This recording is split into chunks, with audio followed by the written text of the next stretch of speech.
Olá, gente amiga! Quarta-feira, 19 de março, estamos de volta!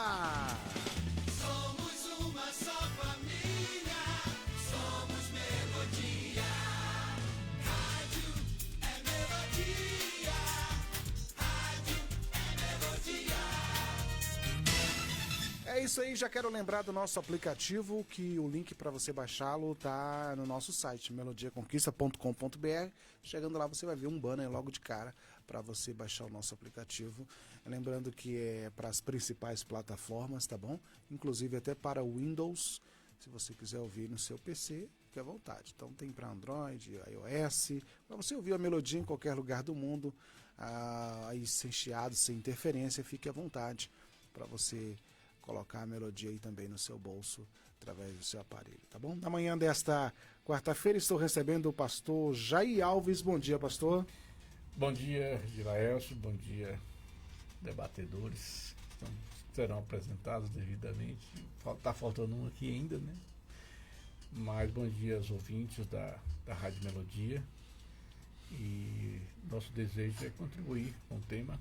Espero que ao final do debate possamos sair daqui todos abençoados. E o pastor José Carlos também conosco, comunidade Videira. Bom dia, pastor Zé.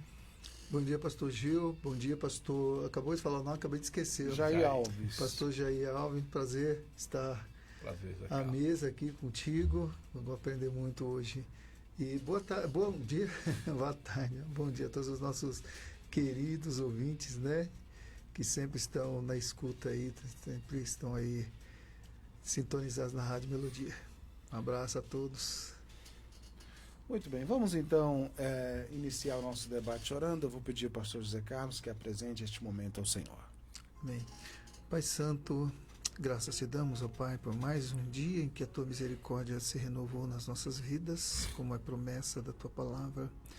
E grato também estamos de estarmos aqui, ó Deus amado, com uma oportunidade, Senhor, de estar sendo bênção aos nossos ouvintes. E para isso precisamos do Teu Espírito Santo, ó Deus, norteando esse debate, colocando em nossas mentes a sabedoria da Tua palavra, para que a nossa resposta às perguntas, Senhor amado, não seja achismos da nossa cabeça, mas seja, Senhor amado, palavras, conceitos aprendidos por Ti e inspirados pelo Espírito Santo, para que a Tua igreja seja edificada.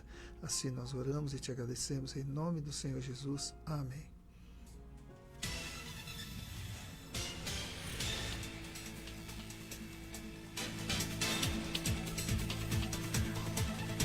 Vamos lá, vamos aqui então ao caso comum. Aspas. Quando pequenos, nossos filhos nos seguem. Quando crescem, seguem seus próprios passos. Mas o que fazer quando eles não querem ir mais à igreja? Vamos discutir esse tema agora no Debate Melodia. Debate Melodia. Bom, essa tem sido uma dor de cabeça de muitos pais, pastor Jair, que após ali pegar muitas vezes a adolescência, aquele momento que era tão comum dos filhos irem para a igreja com os pais, durante toda a infância, acaba por mudar, né? E aí os filhos até dizem, não quero mais ir à igreja, enfim. E aí muitos pais ficam sem saber o que fazer. Bom, vamos dar uma resposta bíblica para essas pessoas, pastor Jair, somente para pais também que estão vivendo nessa situação. E aí, o que fazer? Esse é um tema bem interessante, Gilaelso, pastor Zé Carlos e ouvintes, né? E tem muitos pais que carregam culpa, né, por conta dos filhos não quererem mais ir à igreja. Mas é importante notar e perceber que existem alguns fatores, né, e precisa interpretar por que as crianças, os filhos, não crianças mais, né, mas os adultos, os filhos que já cresceram, que já foram para a universidade, eles vão ter que escolher os seus próprios caminhos, né? Os pais, a sua responsabilidade, até enquanto puderem, é passar os valores, os ensinamentos da palavra de Deus e viver esses ensinamentos de preferência para que os seus filhos compreendam o mais cedo possível a graça de Deus, o favor de Deus, o relacionamento com Deus, consigam desenvolver um relacionamento com Deus. Agora, a gente sabe, Gilaelson, que existem vários fatores que faz com que o adolescente, o jovem, em casa ou fora de casa, se afaste da igreja, né? Por exemplo, companhias. A Bíblia diz que, lá em Coríntios, que as companhias, elas corrompem os valores, né? Corrompem os costumes. As pessoas podem ser levadas por companhias. O jovem adolescente, ele precisa de relacionamentos saudáveis. Se ele não encontra na igreja muitas vezes um relacionamento saudável, ele vai buscar fora, na escola, na faculdade. E esses relacionamentos podem conduzi-lo para um esfriamento espiritual, para coisas completamente fora do propósito e da vontade de Deus. Então, é analisar os fatores. Um outro fator é que talvez o ambiente da igreja esteja sendo um ambiente hostil, que não comunica graça, que não comunica verdades bíblicas, e sim, muitas vezes, conceitos e preconceitos, colocam grades na vida de jovens e adolescentes, e de repente a atitude de líderes da comunidade no geral acaba expulsando esses jovens e roubando esses valores. Outro fator, muitas vezes os pais querem passar ensinamentos que não são verdadeiros na vida deles. Então todos esses fatores podem influenciar nesse afastamento dos jovens de viver uma vida cristã plena. Então a responsabilidade dos pais é ensinar quando criança, até enquanto puder, realmente levar os filhos à igreja. Sim, é importante, mas mais importante do que isso é viver esse evangelho dentro de casa, para que os filhos compreendam que Deus é bom, que Deus ama, que Deus perdoa, que Deus dá graça, que Deus é benevolente, que Deus sustenta as nossas vidas, e desenvolver esse relacionamento com Deus. Mas saber também que a Bíblia nos ensina que Deus também é justiça, que a justiça de Deus vai ser derramada sobre toda a carne. Que Deus só tem filhos, Deus não tem netos, né? Deus não tem sobrinhos, Deus só tem filhos. Então a pessoa precisa entender que ele precisa ser filho de Deus para poder viver e herdar a vida eterna. O fator universidade também é um outro fator que leva ao esfriamento. A gente sabe que as universidades, os nossos jovens, eles são bombardeados diariamente com ensinamentos que tentam tirar Deus da vida daqueles que demonstram ter Deus. Então a gente já tem visto casos assim que foi para a universidade um, voltou outro, né? E de repente começa a desenvolver um ceticismo religioso e não acreditar mais naquilo que um dia professou acreditar, porque sofreu os bombardeios e não estava estruturado para passar por aquilo de forma incólume para não ser afetado. Infelizmente são esses os fatores. E constatando isso, o que é que os pais devem fazer? Orar, né? Eu acho que não tem uma outra coisa, porque ensinar você já ensinou. Isso quando de fato ensinou. As verdades, muitas vezes já conhece as verdades, já conhece o Evangelho, mas por escolha própria decidiu se afastar. E a gente tem primeiro que respeitar que ele é uma pessoa, não precisa pensar igual nós pensamos, e que ele precisa ter as escolhas baseadas naquilo que ele realmente crê. E cabe aos pais agora, a partir daí, dizer: Deus, as ferramentas já estão lá dentro dele, agora o Senhor vai trazer isso para que ele possa retornar a uma comunhão com o Senhor, retornar à sua casa, retornar a uma vida eclesiástica, e ter uma vida familiar, eclesiástica, saudável, e compreendendo que Deus está, de fato, no controle de todas as coisas. Muito bem. São 11 horas e 15 minutos. A questão, pastor Zé, de procurar saber se os filhos, ali eu me refiro na infância, estão de fato entendendo o Evangelho, né? Claro, dentro das suas limitações, dos seus conhecimentos. Porque assim, eu já vi declaração assim, de filhos que deixaram de ir à igreja e eles disseram assim, não, eu ia porque meus pais me levavam. Meus pais me levavam, eu ia. Mas assim, essa questão de procurar saber se está entendendo, de ensinar de fato, porque às vezes tem gente pensando que basta levar à igreja, né? Mas é como o pastor Jair colocou aqui no início, né, que há muitas variáveis em relação ao desvio de um filho. Muitas vezes você pode ser o pai modelo e mesmo assim você perdeu o filho na fé, né? Porque chega um momento, pastores, assim penso eu, né, e na Bíblia a gente encontra situações assim também. Chega um momento que o filho, ele pensa por si só. E ele recebe influências também, né, de outras pessoas que podem desvirtuá-lo, né? E muitas vezes até ele pode ter sido batizado, você pode até batizar seus filhos, né? E você fazer tudo direitinho, mas chegar um dia na vida do filho que ele se desvia, né? É doloroso? É. É doloroso dizer isso? É. Agora, mais doloroso é a gente viver essa situação, né? Até porque o filho chega um momento que ele não tem mais a influência dos pais, né? Ele não tem mais, agora ele pensa por si mesmo, ele tem outros relacionamentos, tem faculdade, que muitas vezes é um antro né, assim, de combate à fé cristã, em algumas, e aí é um campo minado esse mundo, né? Então, pastor, enquanto o pastor aqui estava falando, eu me lembrei de um rei de Israel, que era muito bom, eu estava até tentando lembrar aqui o nome do rei, e não deu tempo de achar.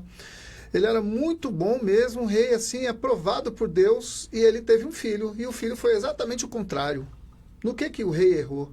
Ele não errou em nada. Simplesmente o filho, quando tornou-se dono da sua própria decisão, decidiu pelo que era errado, né? E aí ele desgraçou o reinado dele, trouxe inclusive a idolatria para Israel. Não sei se os pastores estão lembrando. O rei Ezequias e o filho Manassés. Manassés, esse mesmo, né? Então, o rei Ezequias, né, foi um rei super bom. Ele trouxe uma renovação em Israel e tudo, mudou muita coisa ali, tirou a idolatria e tal. Mas o filho dele foi o contrário, né? Então, no que Ezequias errou? Não sei, porque assim não tem muitos detalhes. Só fala que na verdade, a gente não tem como saber, né? Não tem como saber. Agora, só um parênteses aqui: o rei Ezequias, o Manassés nasceu dos 15 anos que Deus deu a mais para ele. Foi mesmo, Deus falou assim: ordena a tua casa, porque você vai morrer. Põe em ordem. Então tinha alguma coisa que precisava ser ordenado. Aí ele orou, pediu a Deus, Deus deu mais 15. Desses 15 anos nasceu Manassés, que foi um dos piores reis. Será que ele não conseguiu colocar a casa em dia? Aí agora não se sabe, né? Dá pra saber. Mas é como o senhor falou, pastor, que há muitas variáveis, né, na questão de um filho se desviar, mesmo que você tenha sido um modelo para ele. Então não dá para a gente, como é que se diz, colocar assim, uma regra nisso aí.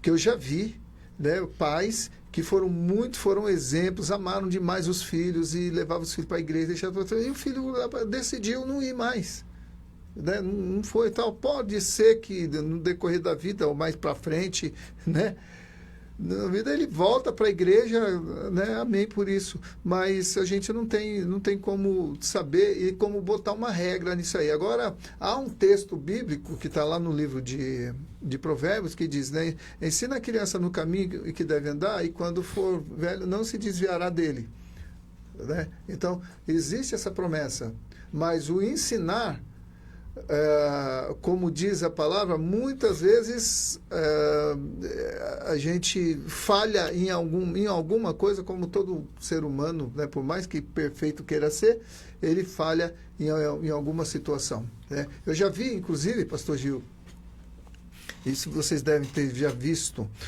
pastores serem bem-sucedidos no ministério se, no entanto, perderem seus filhos pelo suicídio do filho. Não sei se vocês já viram. Eu soube de um pastor uma vez cujo filho se suicidou. E ele estava pregando numa campanha numa outra cidade. Ele recebeu a notícia nessa campanha, como é que fala?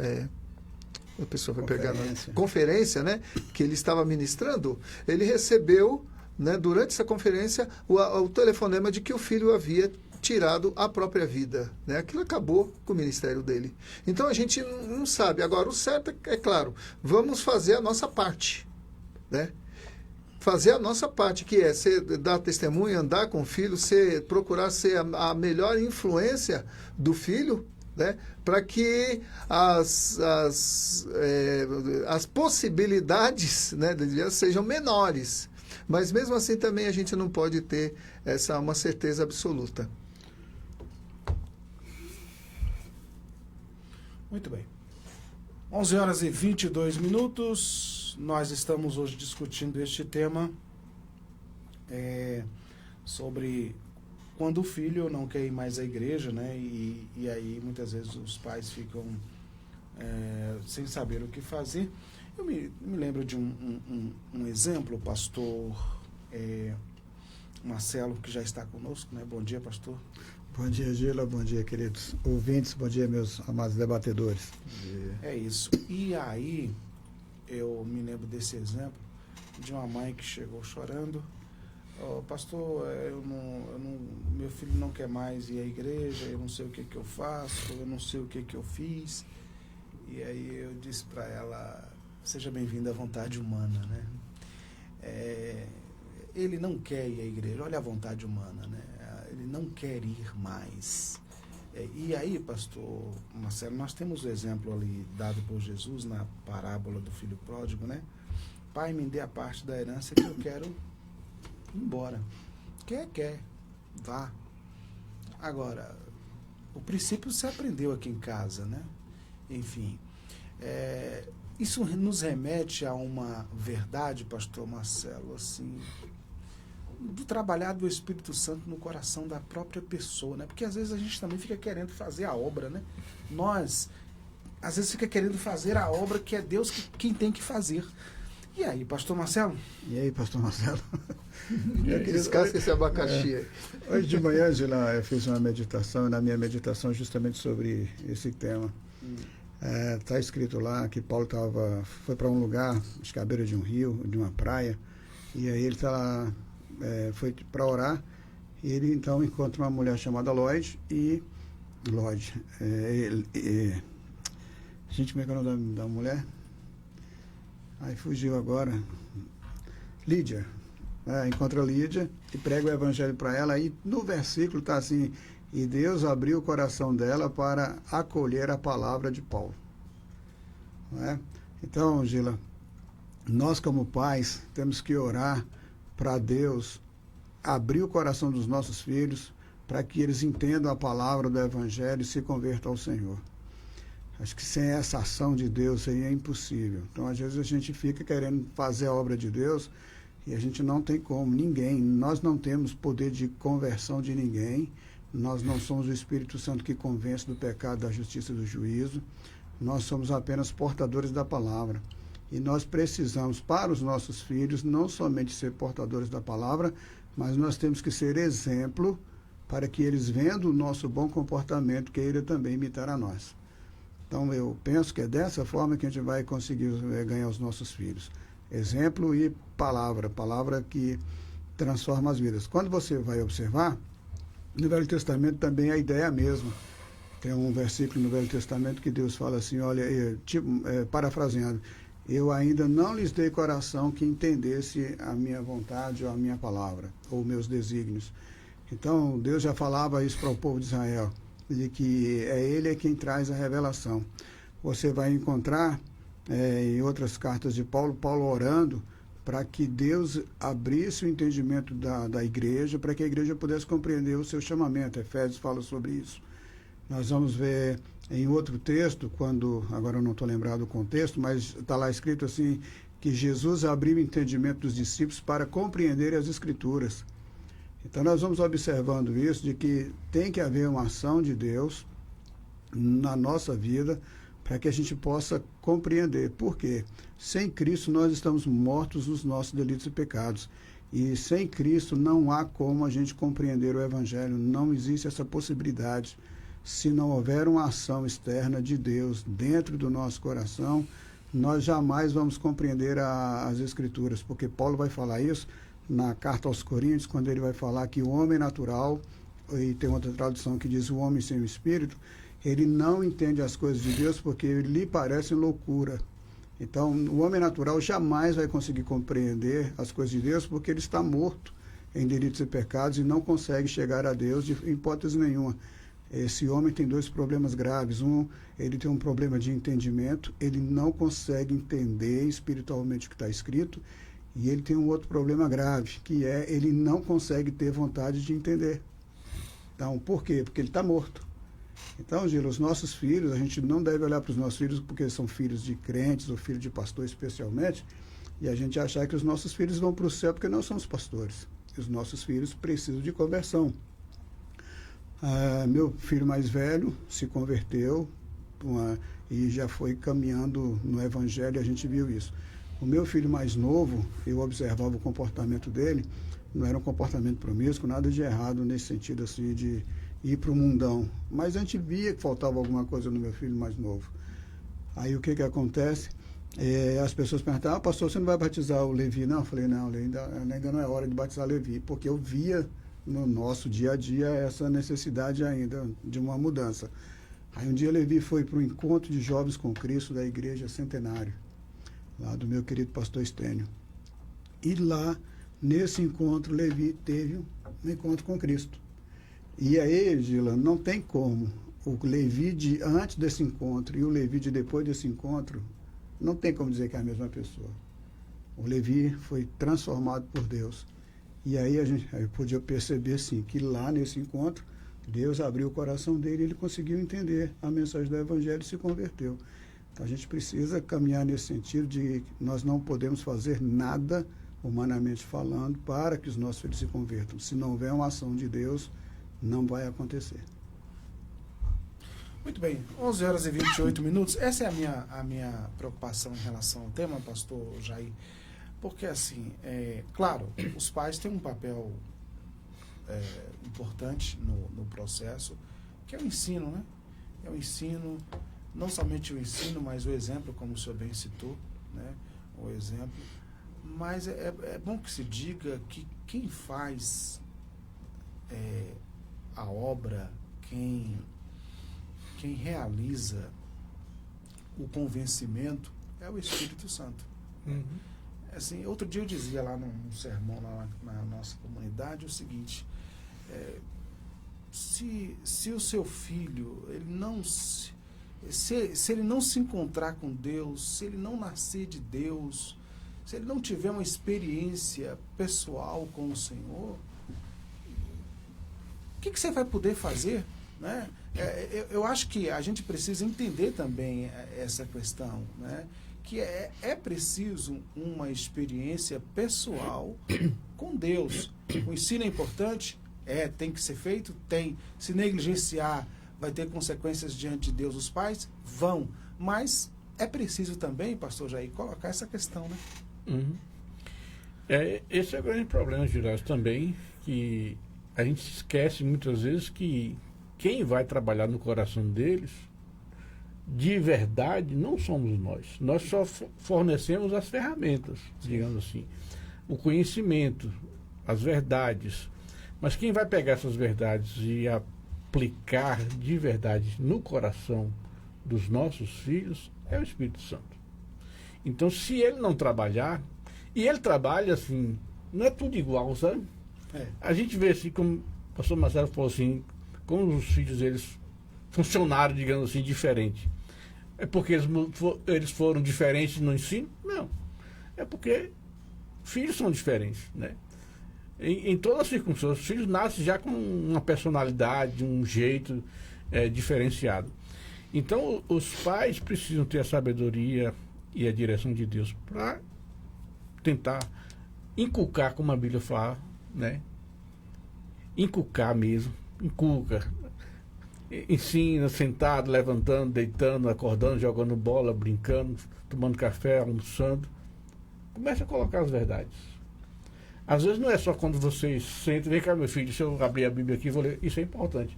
Mas às vezes não é só isso. É o dia a dia. Quando Provérbios 22, ele diz assim, ensina a criança no caminho. É o caminho que você está trilhando. Pega ela aqui, vem cá meu filho, caminha comigo aqui. E aí ele vai mais ver do que ouvir. E normalmente a criança ela diz assim, já tem aquela frase clássica que diz assim, o que você faz fala tão alto que eu não consigo ouvir o que você diz. Então, claro que as atitudes nossas falam muito mais alto. Então, mas quem vai trazer convencimento, quebrantamento, direção é o Espírito Santo de Deus. É ele que vai pegar todo esse processo que nós, como pais diligentes, fizemos, né, de viver esse evangelho com os nossos filhos, não somente pregá-lo, mas viver e mostrar que esse, de fato, é o caminho. Ele que vai pegar tudo isso e vai aplicar. E outra coisa, Gilessa, às vezes, assim, além de orar, pedir assim, Deus coloca na vida do meu filho pessoas estratégicas que ele vai conseguir ouvir mais do que eu hoje. Entendeu? Os pais e mães que estão vivendo um processo assim de esfriamento, ore nesse sentido, dizendo assim, Deus coloca na vida dos meus filhos pessoas, colegas, amigos, que conhecem, que vai trazer palavra que vai arrebatar o coração dele para Deus. Porque às vezes a gente acha que a gente que tem que fazer isso. Não, o que era para ser feito, depois que o filho alcança, digamos, a maioridade, já foi feito. Agora é só você aparar as arestas ou consolidar alguma coisa, pensar algumas verdades específicas, demonstrar os valores do Evangelho na sua vida. E o resto é o Espírito Santo que vai fazer, porque já tem ferramenta suficiente. Uma criança que nasceu, como a gente costuma dizer, na igreja, e foi ensinada em casa, foi discipulada, foi doutrinada em todos os ambientes da igreja, e depois escolhe não caminhar, não professar esta fé, é uma liberdade que ela tem, mas ninguém consegue mais colocar essas verdades de novo, porque já estão lá. Mesmo que ela descartou, mas já estão lá presentes essas verdades. Mesmo que ela escolheu um outro caminhar, mas as verdades permanecem lá. Não adianta você chegar para uma criança que vivenciou da igreja, digamos assim, do 0 aos 18 anos, e dizer assim, você precisa aceitar Jesus, ela já sabe. Jesus morreu por você, ela já sabe. Jesus pagou o preço pelos seus pecados, ela já sabe. Para ir para o céu precisa se converter, precisa se tornar nova criatura, ela já sabe. Então você não precisa falar mais nada de salvação para ela, porque ela já sabe, ela só precisa decidir. Ela só precisa tomar um posicionamento, se de fato ela não já tomou. Porque às vezes a gente condiciona a salvação a estar na igreja, e nem sempre é assim. Estar na igreja é importante? Beleza. Mas a salvação não está presa a um quadrado, a as portas, a umas paredes. A salvação, ela é individual. Muito bem. 11 horas e 35 minutos, vamos ao intervalo. Já já a gente retorna para a segunda parte do nosso Debate Melodia de hoje. Estamos apresentando Debate Melodia. A gente é assim. Quanto mais faz, mais dá conta de fazer. Mais desafios quer encarar. Valoriza cada momento. Agradece a vida e segue na luta. Sem medo de seguir em frente. A gente sabe que não usar o cinto é perigoso, mas acaba se arriscando. Até que um dia você sabe. A gente sabe o que tem que ser feito no trânsito. Basta fazer. Sintonize-se na RBG Bolsas, a loja que traz um mundo de acessórios para você, com uma gama impressionante de opções, desde elegantes mochilas até pastas práticas, necessaires, malas versáteis, carteiras sofisticadas e até mesmo bolsas para bebês adoráveis. Temos tudo o que você precisa para complementar seu estilo único. Mas a RBG Bolsas não é apenas sobre acessórios. Podemos tornar seus momentos especiais únicos. Oferecemos personalização que ultrapassa o comum. Criamos produtos personalizados, desde brindes para sua instituição até acessórios que contam a sua história. Ligue no Zap 779-8802-0319 e fale com a nossa equipe apaixonada. RBG Bolsas, onde cada peça conta uma história. Venha criar a sua na RBG Bolsas. Quarta é dia de hortifruti no Mineirão Atacarejo e Brasil Atacarejo. Frutas, verduras e legumes, tudo fresquinho, tudo de primeira e muito mais barato. Banana prata ou banana caturra, quilo 2,98. Batata inglesa ou batata doce branca, quilo 2,98. Chuchu ou repolho verde, quilo 1,98. Válida somente quarta, 19 de março. Quarta do hortifruti no Mineirão Atacarejo e Brasil Atacarejo. Com a qualidade e economia de todo dia. Vem fazer Mineirão e Brasil Atacarejo. A Cortina Cia tem tudo para vestir a sua casa. Cortinas prontas e sob medida, tapetes, persianas, colchões, além de uma variedade de roupa de cama, mesa e banho. Tudo isso com o melhor preço e atendimento da cidade. Na hora de decorar a sua casa, escolha a loja mais completa do interior baiano. Estamos esperando por você. Venha nos visitar. Praça da Bandeira 10, Centro, Vitória da Conquista. Acesse o Instagram da Cortina Cia, @CortinaECiaVDC. Voltamos a apresentar Debate Melodia. É isso, de volta, 11h37. O que fazer quando os filhos não querem ir à igreja, né? Bom, o pastor José Carlos, tem um outro problema que acontece com algumas famílias, que quando chega a esse ponto, que o filho diz, eu não quero ir à igreja, muitos pais acabam forçando. E alguns até dizem, né? Como é que é? Enquanto estiver comendo do meu feijão, tá sujeito ao meu currião, né? E aí, assim, não, aqui você só manda em você quando você for maior e você vai para a igreja, sim. E aí vem a questão do forçar, né? Os pais podem fazer isso? Devem? Não devem, pastor Zé? Ô pastor, eu acho que isso é relativo, porque eu já vi isso funcionar, mas não quer dizer que sempre funciona, né? Porque porque o pai, sendo autoridade, então ele já coloca para o filho, olha, você é meu filho, você, né, vive aqui em casa, tal. Então, você vai para a igreja sim, comigo, né? Aí ele vai para a igreja e de repente ele ouve a palavra de Deus lá e se converte de fato, e acontece isso, né? Ou pode acontecer o contrário também. Então essas duas possibilidades são né, podem acontecer. Porque a gente que é pai, né? E a gente que vê o filho assim fora da igreja, então a gente tem uma preocupação. Porque, pastor Gil, se a gente não fizer nada, a gente vai ficar com a culpa. Pô, meu filho está desviado, onde foi que eu errei? Então a gente vai fazer de tudo para que o filho vá para a igreja, né? E muitas vezes, se preciso, né? Às vezes, o pai, às vezes, ele está tão querendo que o filho vá para a igreja que ele então coloca uma imposição, impõe para o filho. Ó, tu vai para a igreja, que se tu não for, eu vou te deserdar e tal, tem que ir, né? Bom, de repente o filho vai, assim, né, em obediência ao pai, mas de repente vamos supor que lá ele conheça uma moça, tá naquela idade, né, de namorar, de repente ele conhece uma moça firme no evangelho e através dessa moça ele é ganho para Jesus também, né, e se converte por causa dela e não por causa da pressão do pai. Então há muitas variantes nessa situação, porque mesmo que o pai obrigue o filho a ir para a igreja, o filho está na igreja, mas está ouvindo o evangelho, está ouvindo as músicas, está se entrosando com os cristãos ali, né? Daqui a pouco ele chega para o pai, ô pai, olha, muito obrigado pelo senhor não ter desistido de mim, né, de ter me obrigado, porque agora eu vou porque eu quero ir, eu encontrei Jesus, Jesus é tudo para mim. Papai, eu já ouvi isso, entendeu? Então, eu creio que é válido, mas não creio que seja a única coisa válida, né? Mas em último, como é que se diz? Como último recurso, de repente você pode fazer isso. Agora, não quer dizer que o resultado vai ser positivo, né?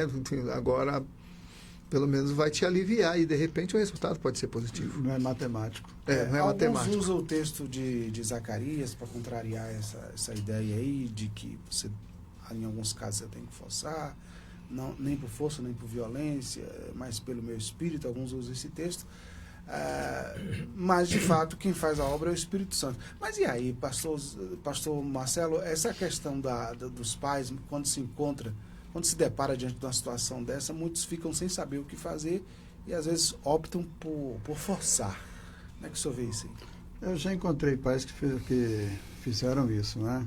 E os filhos ficaram na igreja. Até hoje, que eu saiba, estão na igreja. E a mãe um dia falou para mim, não, eu forço os meus filhos, eu acordo cedo para ir para a igreja e tal. Eu já não forcei os meus filhos a nada. Eu fui na caminhada, o meu mais velho, eu tinha que acordar mais cedo e ele é noturno. Aí era difícil, porque o organismo sempre dele foi noturno. Até hoje, né, casado já com filho, e o organismo dele é noturno. Então, para ele acordar cedo era muito difícil. A dificuldade era só acordar ele. Mas para ir para a igreja, eu nunca tive dificuldade. Mas essa mãe dizia para mim assim, não, pastor, eu tenho que forçar os meus filhos a irem para a igreja. E permanecem na fé, creio que até hoje, né? Mudaram de cidade, permanecem na fé. Então, Gila, como o pastor Zé falou, não é uma matemática exata, assim, que se eu faço isso vai dar esse resultado, se eu faço aquilo, porque é gente. E como gente, a gente não sabe. Uma hora dessa pode não querer mais andar com Deus, e aí ele não pode fazer nada, até mesmo pequeno. E é bom, é interessante a gente observar na igreja isso, né?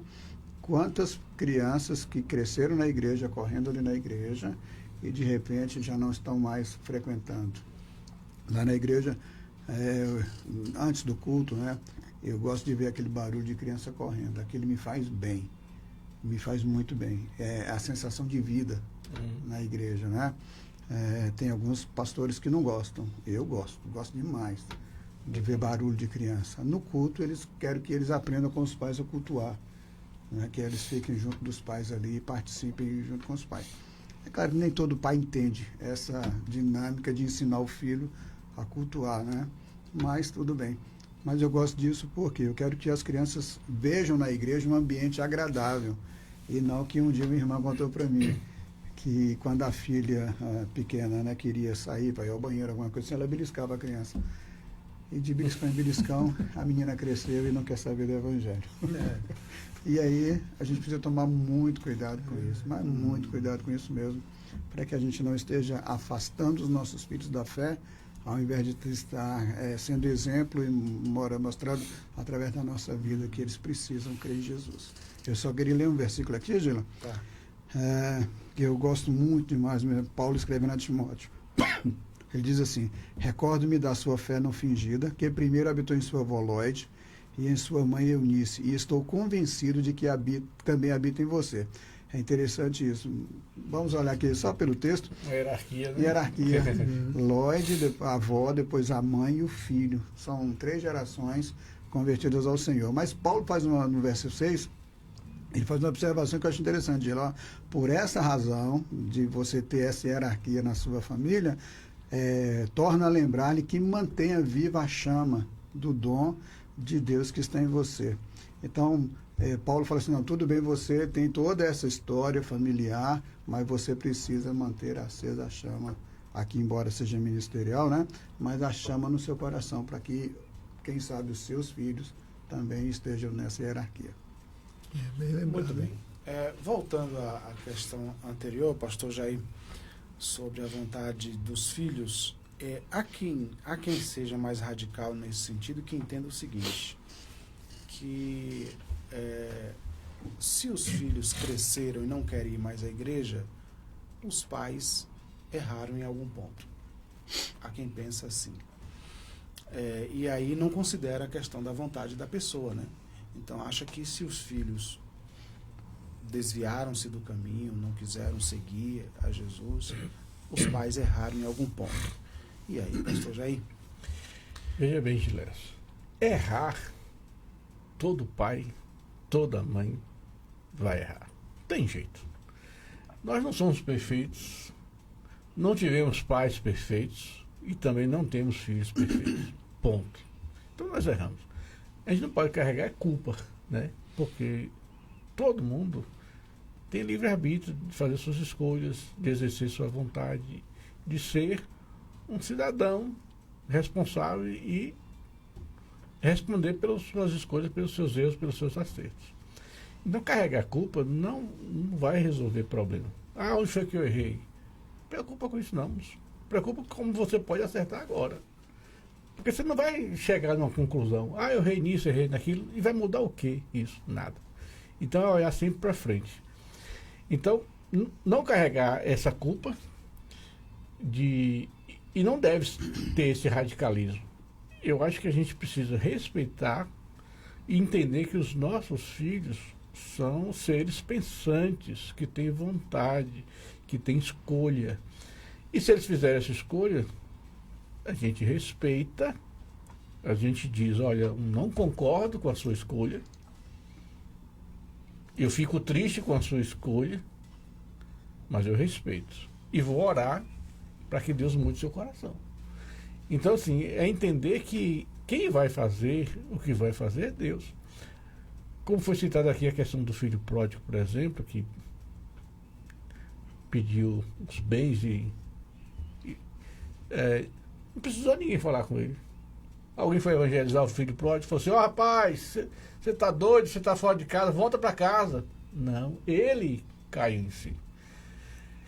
Então os nossos filhos pródigos, se os tivermos, a possibilidade de Deus agir no coração deles e trazer à tona é grande. Pode chegar um determinado momento em que ele vai cair em si e que vai entender a necessidade que ele tem de voltar, né? Então ali é um exemplo para nós, para os nossos filhos, para quem quer que seja. Então, o pai do filho pródigo não respeitou a escolha do filho? Respeitou. Enquanto é criança, os pais precisam ter a sabedoria, porque quando a criança normalmente criança não diz, não quero ir para a igreja. Normalmente. Ela diz, não quero ir, talvez quando chega na adolescência, tem uma carga, uma jornada estudantil pesada, uma gama de informações, e hoje com celular aí na mão, enfim, são vários fatores de distração e tudo mais. Mas, se já adquiriu uma rotina, não é difícil. E quando entra na adolescência, e uma das coisas que segura o adolescente na igreja são relacionamentos. Se o seu filho não construir um relacionamento dentro da igreja desde a infância, isso não é porque você errou, não, talvez é o contexto de vida ali. Mas o relacionamento na adolescência é fundamental, porque o adolescente ele vive em bando. Tribal, né? A fase tribal. O adolescente, ele sozinho, só se ele tiver com depressão, ele não se sente bem só. Ele precisa de gente, de grupo. E se ele não encontra um grupo acolhedor e bom para ele no ambiente da igreja, que fale a mesma língua, que se completem e que realizem tantas coisas, ele vai procurar outro lugar. E ele tem lá da escola, seja ela secundária ou não, ele tem da faculdade, como está na faculdade, porque ele precisa de relacionamentos, ele precisa de gente precisa de gente, nós somos seres sociais. Então, se eu estou numa igreja que eu entro e saio desde criança, não tenho nenhum amigo, não me relaciono com ninguém, qual é a motivação que eu tenho de estar lá? Nenhuma. E outra coisa, a gente precisa parar de julgar os nossos filhos pelo fato deles não irem à igreja. Às vezes a gente joga muita condenação desnecessária, né? Porque o nosso filho não se desviou para o mundão para fazer besteira, não está fazendo loucuras. Ele simplesmente, o ambiente da igreja é hostil para mim, pronto. Às vezes acontece isso. E a gente sabe que tem muita igreja que é hostil mesmo. E depende de como o seu filho se comporta, como ele se vê, como ele age. Então, às vezes, o ambiente da igreja é um ambiente tóxico, né? Como é uma palavra bem moderna hoje. É um ambiente hostil e a gente precisa mudar isso, melhorar. Tornar a igreja um lugar que seja mais atrativo. Não mudar o evangelho, mas tornar a igreja um ambiente acolhedor. De entender, porque às vezes a gente aponta muito dedo para a vida das pessoas, acusando, julgando, você vai para o inferno, você vai para o céu, você não vai, você não é convertido, você é. Para com isso, isso não é função da igreja não, gente. A função da igreja é acolher, dizer assim, olha, você quer, vamos caminhar junto, vamos viver o evangelho como deve ser vivido. Mas tem pessoas que parece que recebeu o dom de determinar quem vai para o céu ou vai para o inferno por conta de alguma coisa. Não é função nossa. Eu não posso olhar para alguém e falar assim, você vai para o céu porque eu vejo que você é convertido. Não, ninguém vê isso, não. Só quem vê isso é o Espírito Santo de Deus. É Ele quem sabe realmente quem é, quem pertence a Ele. E eu não consigo medir a habitação do Espírito Santo na vida de ninguém. A gente consegue ter uma inferência, mas isso é pouco para a gente poder fazer algumas afirmações. Então, assim, igreja precisa ser um lugar em que a pessoa possa falar assim, poxa, eu sou acolhido aqui nesse lugar, apesar de quem eu sou. E olhar para as pessoas e ver que as pessoas também são imperfeitas. Às vezes a gente veste uma carapuça de perfeito, de santidade, e que não é verdade, né? E isso gera também confusão. Muito bem, 11h52, já chegando ao final do nosso debate, mas às vezes tem outro problema, pastor Zé Carlos, que às vezes não é que o seu filho não queira mais Jesus, ele não quer ficar naquela igreja que você congrega. E aí, isso compreende muitas vezes uma mudança aí de toda a família, às vezes migrar para uma outra denominação, e às vezes pode chocar com as suas convicções, mas a dele não, e ele quer mudar, e muitos pais acabam mudando de denominação, outros não. E aí, pastor Zé, qual a orientação neste caso? Olha, pastor, dos males, o menor. Se ele for mudar de igreja, né, e que seja uma igreja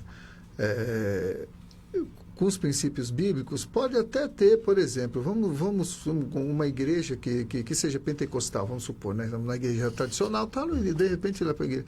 Não, então olha, vai, né? Então nós temos, como o pastor falou assim, a coisa que a gente precisa evitar mais é ficar acusando, né?